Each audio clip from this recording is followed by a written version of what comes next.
Florges is getting a community day, and in this video, I'm going to review the stats that you want for your Florges that you want to catch. It's viable for all three leagues. But what madman is going to do a deep dive into the IVs of Florges? Me! It's me.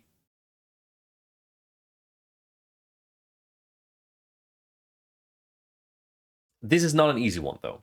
Florges has access to Trailblaze, a grass type attack that boosts its attack, and chilling. It gets Chilling Water now, a water type charge attack that lowers the opponent's attack. And that means that any break or bulk points that I would find are negated within potentially 5 seconds. So I'm going to do the little bit different. I'm going to look into bulk points for Florges with Trailblaze. And I'm going to look for breakpoints for Florges with Chilling Water. That does leave us with some matchups that are won by baiting, so to make it as accurate as possible, I will only specify the actual game-changing and important break and bulk points that I found. It is very possible that I miss out on a niche 1 HP win with a specific IV because the first 5 seconds did matter. Before getting into the Great League matchups, keep in mind some attack on Florges is nice for every league. Because if you win Charge Attack Purity Tie with your Chilling Water Florges versus their Chilling Water Florges, your attack will go through not debuffed, and theirs will be debuffed. And that will give you a slight edge if switch advantage is important. So keep that in mind. There's 2 breakpoints that I found that you probably want. Against Shadow Marowak, I think this one is very significant, and against Togekiss, a little bit iffy. The breakpoint against Shadow Marowak allows you to win the 2 shields scenario with Chilling Water. If you don't have this breakpoint, your last charge stack will not knock out. To reach this breakpoint, you want around 121.5 attack. The best IV I found to reach this is the 9-6-14. This spread has enough attack to reach the breakpoint and enough HP to survive the damage taken. The Togekiss breakpoint is a bit whack, and not as important because this can be bait dependent. You can also just play it safe going straight Chilling Water with any IV. The niche that the Breakpoint Fortress has here is that it will win the Zero Shield scenario with 1 Moonblast, because after those Fairy Winds, to reach the Moonblast then will knock out. Without the Breakpoint, it doesn't. A good bulk, however, can allow you to win the 1 shields. A decent attack and HP can win you both. One of the best IV spreads that I could find that reaches this breakpoint against most Togekiss was the 8-1-8. Alternatively, you could also run one with an extremely high defense and low HP and attack, but I'm not sure how reliable this is with Chilling Water debuffs. It would give you a pack bulk point and gives you the opportunity to win the 2 shields, as you can get to 2 Chilling Waters and a Moonblast. The best that I could find to do this is the 0-13-3, but this will lose Charge Attack Purity Tie into every other Florges, so that's probably not what you want.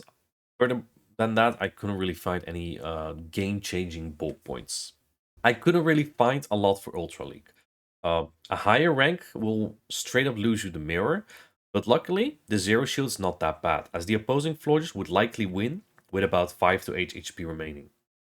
That can be a pretty nice farm down for even a dragon. Other than that, I found the breakpoint against Primeape, which already is a winning matchup, and against Jellicent, which with Chilling Water is a losing matchup. So not a lot of important things that I found in breakpoints there. In bulk points as well, because against a spaghetti mix of bait differences. But I found one that could be something, which is against Shadow Feraligatr. The problem is that Shadow Feraligatr can easily negate this with some attack. The best IV to secure the bulk point is 0-15-3. However, it makes your win only slightly better, and it doesn't change any shielding matchups. A high HP stat and Chilling Water can actually also win you the 2 shields against Registeel, which is cool if you need to flip it, but in reality, it's unlikely that Registeel is going to shield anything. For Master League, again, annoying about the mirror here is that winning Charge Attack Purity Tie is nice. It would allow you to debuff first, so a best buddy could do well for you here. This time, you can't really farm down with dragons because the opposing Florges would win with approximately 20 HP, and it can be pretty dreadful or impactful if they get to another Chilling Water against whatever you bring in. This makes a high attack pretty desirable. At 15 attack, you reach a breakpoint against Zekrom. This is a dominant matchup anyway, so it doesn't matter. 14 attack, you gain a breakpoint against Dawnwings, which is a losing matchup, but at least becomes closer.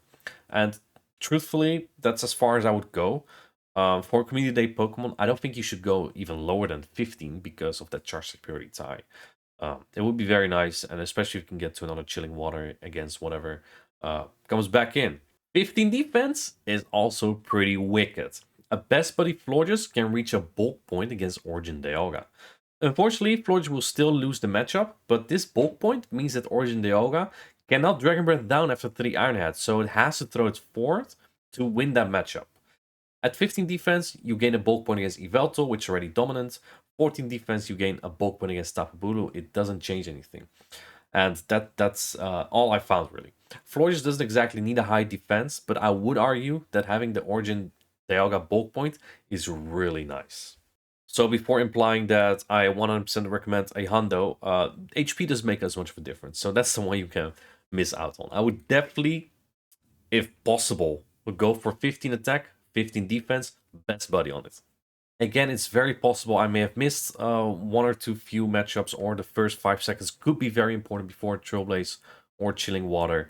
The simulation beef pokes sometimes went straight Chilling Water or straight Trailblaze into something, and then with same Pokemon, same moveset, just slightly different IV spreads, the simulation went double Chilling Water into Moonblast, so it was kind of hard to find the comparisons. I think that the Shadow Marowak is definitely an important one to know, and I think one you want to look out for. It's one of the most common Pokemon right now, so you may even want to run it in Go Battle League. As for preferred moveset, there's not really something I would prefer here. I think Trailblaze is extremely good coverage because grass types are so easy to counter that it's hard to run one. So pseudo grass types are really good in my opinion, but water covers basically the weakness of Florges, plus keeps ground types a little bit better in check and enhances its bulk. So I think Chilling Water has a slight edge. I think Moonblast would still be nice for nuking, but you could also very much opt for both Trailblaze Chilling Water. In Go Battle League, it's a very nice surprise. I think in Show 6 formats, it can be based on whatever team you run. So hope that helps you, and see you in the next video. Bye bye.